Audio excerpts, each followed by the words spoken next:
C'est Ndeye Koumba Diouf, je suis la référente territoriale du GRDR au niveau du département de Rufisque.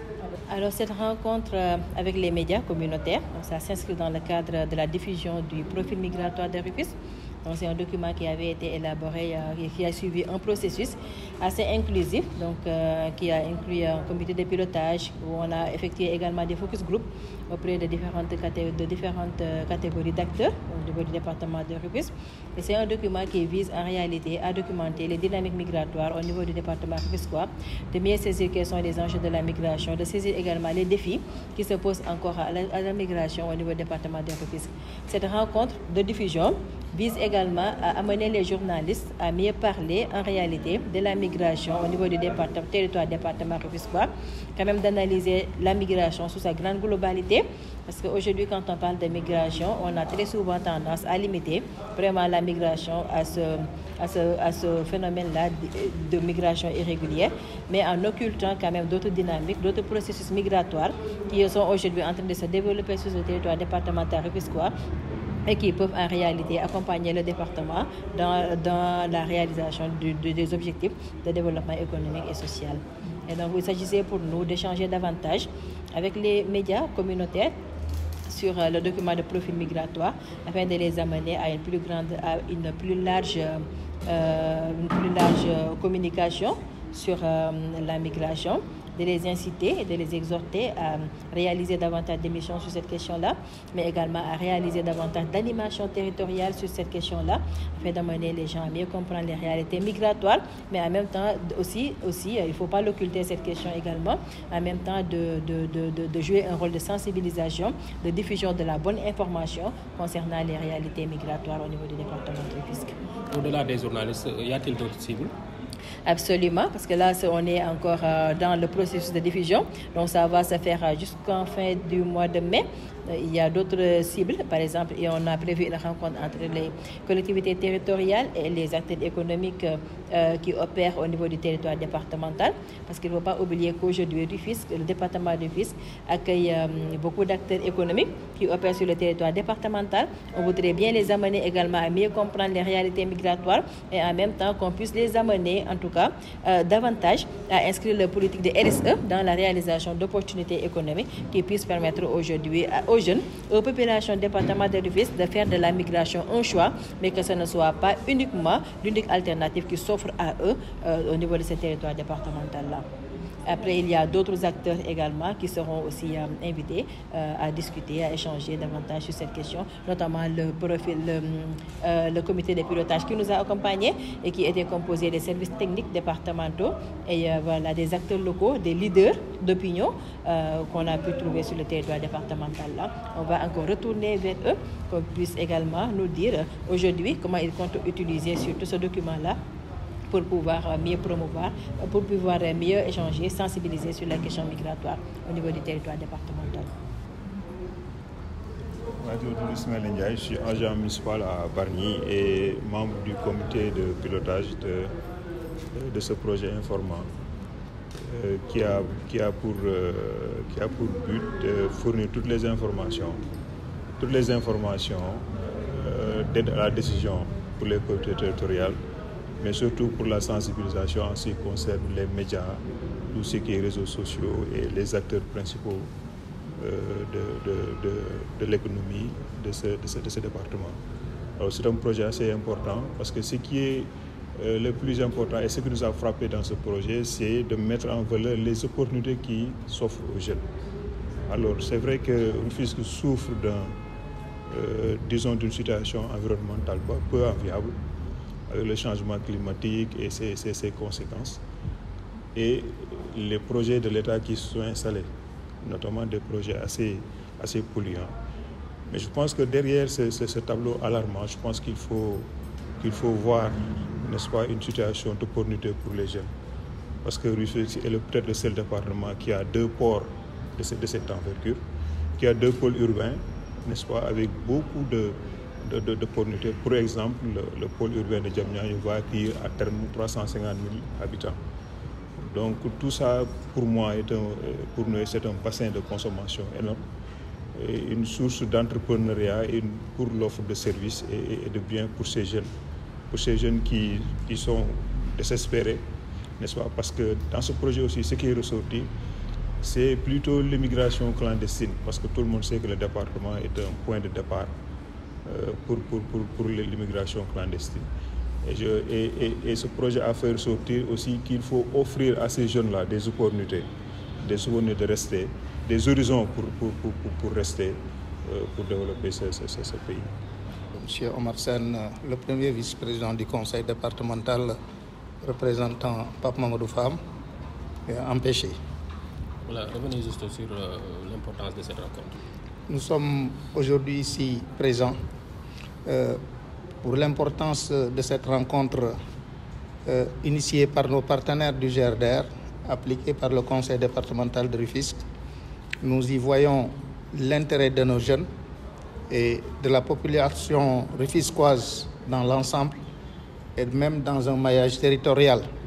Parce que les premiers contacts, on avait des agents de tous les départements du Sénégal, parce qu'on est conscient que cette immigration est vraiment quelque chose qui dérange beaucoup les parents, moralement, économiquement. Donc, on a perdu tant de jeunes avec une visibilité citée en chiffres de 1500 à 3000 jeunes pour une seule commune, ça c'est trop. Voyant l'intérêt de se regrouper et de penser comment tourner ce fléau en potentialité économique, c'est ce qui nous réunit aujourd'hui ici, dans cette salle. Et au passage, nous remercions la mairie de ville qui nous a toujours donné une bonne liberté dans cette auguste salle pour faire nos travaux, sachant que nous avons vu ses écrits. Lui, c'est une personne très consciente de la réussite de Rufisque. Il a écrit des ouvrages qui ont touché toutes les couches pour le devenir de Rufisque. Donc aujourd'hui, on est là avec nos partenaires GRDR. Celle qui pilote ce projet, c'est Madame Ndeye Coumba Diouf, qui a beaucoup dépensé ses esprits, ses énergies et son temps, même sa santé, parfois. Vous savez que c'est très dur de piloter un projet pareil, parce que les idéologies ne sont pas les mêmes. Et nous comptons beaucoup sur la presse pour nous aider à faire réussir ce projet. Et nous demandons à l'État central des questions qui nous sont posées ici, sur place, avoir des accès aux fonciers, partout où on a besoin, dans le département ou bien dans le pays, dans un cadre plus large. Parce que sans l'agriculture, un pays ne peut se développer. Donc on a des surfaces qui ravitaillent aujourd'hui la région de Dakar. Ces surfaces, nous demandons que l'État les préserve aux agriculteurs. C'est ce qui va rendre notre économie pérenne. Du côté produits halieutiques, la plupart des immigrants, c'est des pêcheurs. Parce que ce n'est plus possible ici dans ce département. Il y a le port minéralier vraquier de Sendou. Vous avez Rufisque Offshore qui dégage des produits chimiques qui ne composent pas avec les poissons.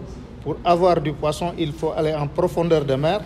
Donc, comment faire pour intégrer ces gens, leur donner leur chance dans ce pôle technique qui va générer beaucoup d'emplois.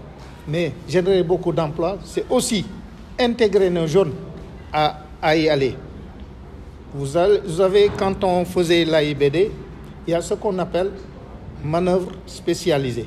Il y a ce qu'on appelle ouvrier. Il y a ce qu'on appelle main-d'œuvre non qualifiée. Tout ça, ça existe dans les ports et c'est des gagnants-gagnants. Donc, nous incitons aux autorités de réfléchir sur ça. On a beaucoup parlé sur ce projet migratoire avec des personnes déjà qui ont leur métier, comment les former et avancer leur métier. Je peux citer même les soudeurs, qu'on appelle ici qualifiés. Vous prenez un soudeur qu'on appelle ici un soudeur qualifié. S'il fait une formation avec les écoles techniques qui sont là, il peut être un chaudronnier. parce qu'il y a des soudures professionnelles.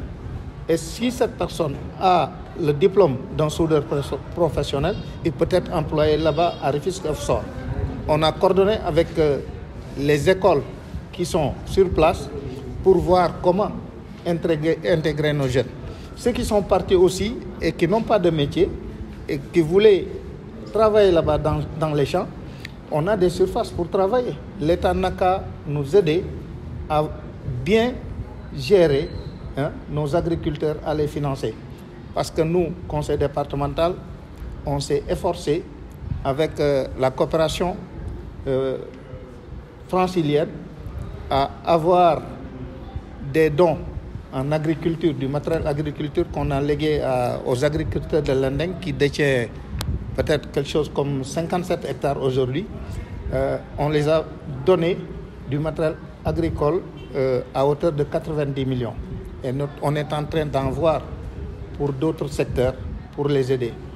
Donc, aider les agriculteurs aussi, c'est empêcher la migration. Parce qu'on ne peut pas faire des tonnes de pommes de terre, des tonnes de fruits et les laisser pourrir parce qu'il n'y a pas de consommation. Ou bien un privé vient ici et met son unité frigorifique. Cette unité maintenant, il achète le kilo de pommes de terre à 50 francs. 2 mois après, il le revend au même cultivateur à 1000 francs. Vous voyez que c'est utile de nous aider pour des cas pareils. Donc, Sangalkam qui a déjà démarré avec une fondation de 15 000 tonnes de réserve pour garder ces fruits là-bas, mais il n'a pas de financement. Il n'a vu personne, le responsable des agriculteurs là-bas n'a vu personne pour l'aider à compléter cette unité frigorifique. Et nous y étions, on a vu les réalités.